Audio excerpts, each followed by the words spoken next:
Hey YouTube, Windracer here, today coming to you with another Transformers review. Today we're going to be looking at Rise of the Beasts Mainline Voyager class Rhinox. Yeah. This is an interesting figure. What to say about this? I wish I had pulled out the my other Rhinox figures, the little beasts, the 3 Beast Alliance, the 2 cannons, and the 2 butt cannons, the other one. But I forgot to do that. But if you follow me on Instagram, I will do my best to put a link of that in the description below. I will do my best to put a link of that in the description below. Pardon me. So, and I will post a picture of him with all of those Rhinox. But yeah, here we have Rhinox. I do have his weapons stored here on his side because that's where the instructions say to do it. I'm going to take them off. And we'll go ahead and set Rhinox down and we'll look at one of them. And first off, I do like the molding detail on the side. We do have the bullet chain here going around, and we have the barrel part where the flashbang ends up. There are 2 pegs on the side. There is a peg on the inside, so it's where he holds it. And yes, I am spinning this. It is made, seems to be, I don't know what color the plastic is. It comes off, it does pop off. I want to say it's the same color as this, but painted silver heavily. And it's got some nice green highlights, and it spins. I love it. It's got a good spin on it. Very nice. And he does come with 2 of those. So the Studio Series does not come with these. The mainline does, and I picked up the mainline because I like how it looks. Mostly because I see it as an upscaled version of that little tiny butt cannon. Because first off, I do love how the head sculpt is. We've got a copperish silver here for the horn. We got some silver here for the ears. Some bits of silver here in the face. Some his eyes are a nice, beautiful green, the same that's on his guns. He's got some silver toes, only on the front. Backs aren't painted. Got some silver chains here. A little silver spring right there. He is hollow through the leg area. That's okay, because due to how he transforms, it's acceptable. Posability on Rhino mode. The back legs can move backwards that far, forward all the way forward, but that's due for transformation. The front legs can sort of move forward and back. That's about it. The head, there is a special joint here, so when he's like this, he can look forward, look all the way up. When you do that, you reveal his head. And I found this funny. If you just turn the head out, it's like, hello, how are you? I found that funny when I was messing with him one day. The jaw does open and close. Nom nom nom. He does have some molded teeth on the bottom, as well as a molded tongue. Do wish it was painted, but eh. Now, there is one thing, aside from accessories, that happens when he comes packaged in the box, is the horns come off. And he looks weird with it. These horns come off. And they'll just tell you why later. But when you have them outside the box, they'll be wrapped up with the guns, and you just plop it there on the head. There you go. So for my main size comparisons, I will be using my beautiful Thunderbutt here. So here he is with Inferno. Very small for a Rhino, but granted this is a huge, giant fire ant. And here he is with Grimlock. Let's see how small he is to that guy, to a dinosaur. So to transform him, it's very nice. I like how the engineering is mostly in how the legs work. So what I like to do is come to these panels here on the side. Go to flip those up. You can see me flip it up over there. Go ahead, take his feet, fold them all the way, fold them in. Well, not all the way in yet, but extend these pieces to there. Now we can fold these in. There's a little clip right here, a little peg right here. And there's a slot inside right there that his legs will go into. You just fold those in, push them in. Go ahead, take these pegs, and they'll peg into these holes right here. So once you got that, go ahead and unpeg it, or basically just take it away from the back. Pull it straight back. It is clipped in by these right here. Now the knees are interesting. So there is a little post right there. There's a tiny little hole inside. You're gonna go ahead and push these down until they snap into place. Go ahead, push them up by the knees, and fold those up. Once you do that, go ahead, disconnect the legs, fold the toe out, fold this all the way in, and there is a slot here and a peg here.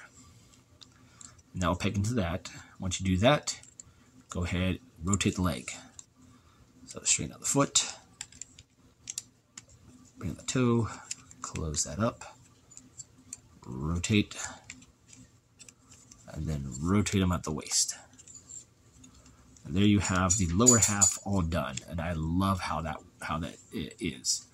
So next what we're going to do is we're going to come to the arms. I'll bring them out. There's this panel right here, and what I like to do is push here, right at the bottom. It's a tight push, and it'll move it. And once you do that, it'll clip into place like that. So go ahead, do that on the other side here.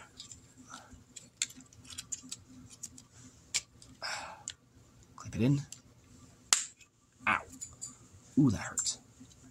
Once you do that, lift up the rhino head.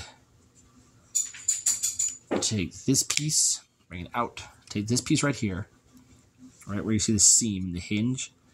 Bring that down, fold it in. Bring the rhino head down, and there's a little T peg right here, or L peg. This little clip right here will peg into his back,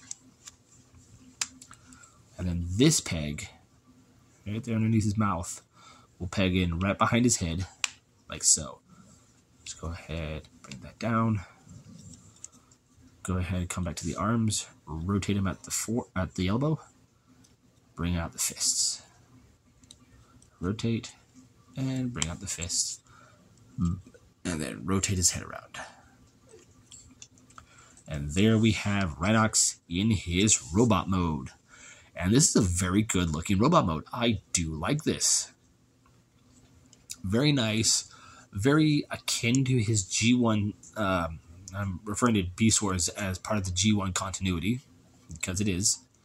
Very almost akin to his G1 self. Nicely done. I do wish that his chest area did not look like this.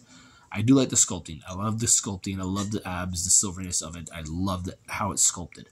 I just wish it was the lower jaw mold like the Kingdom has, but a little different. But it's a nice mold. Now, about the horn. I have those pegs on the shoulders. What you're supposed to do in the instructions is you rip the horn off and just peg it there on either shoulder. I do not like that. To me, that looks really stupid. No, I just keep the horns pegged onto the rhino head, and I just keep them there. Very nicely done. His head sculpt is very nicely detailed. I don't know how well that's coming up, but it's a nice sculpt. It's a creepy sculpt is what it is.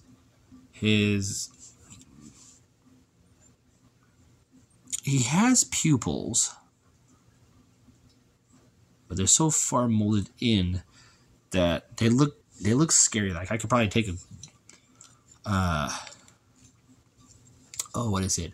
One of those fine tip Sharpies and probably dot those in. But they're the same color as the green as the Rhino eyes, which is almost the same color as the guns. Yes, very nice. His posability is the head is on a swivel, so it can do a full 360. The arms can do a full 360. There is a hinge for in and out. When you go to put it back in, though, it clips into place. So, I found that weird. There is a bicep swivel. Bend at the elbow, which is about over 90 degrees. Nothing at the wrist due to how it transforms. Move the Rhino neck out the way. It does have a waist rotation. Legs can go forward that far.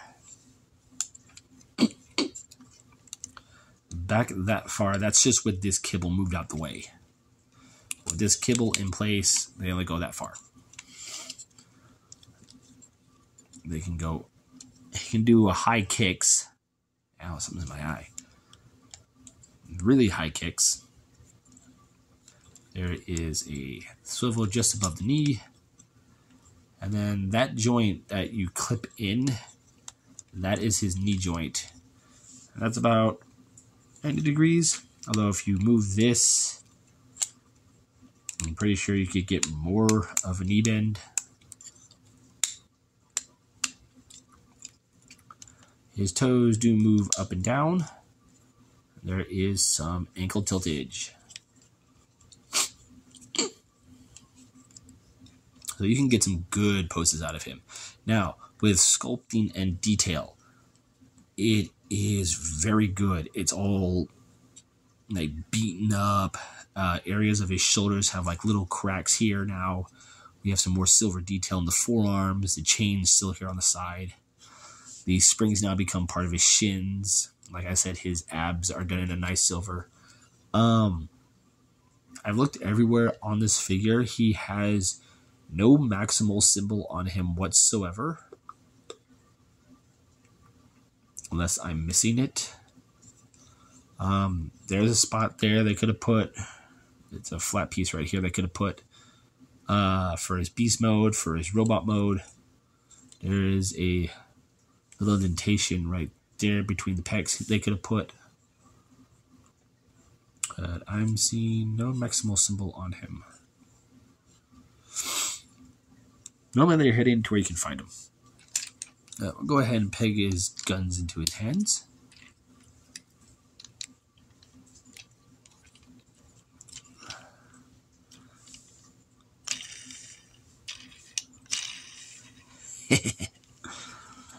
Side by side comparison, here he is next to Grimlock in his Dino mode.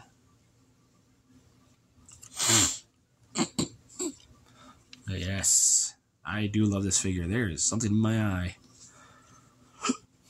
I do love this figure. I love its transformation of how his legs transform. I love the molding. I love the details that are on him that really pop. If you can't get the studio series, I do recommend the mainline Rhinox. It's a good substitute. It's a must buy. But there you have it. There's my review on Transformers Rise of the Beast mainline Rhinox. I'm Windraiser, and I'll catch you on the next review.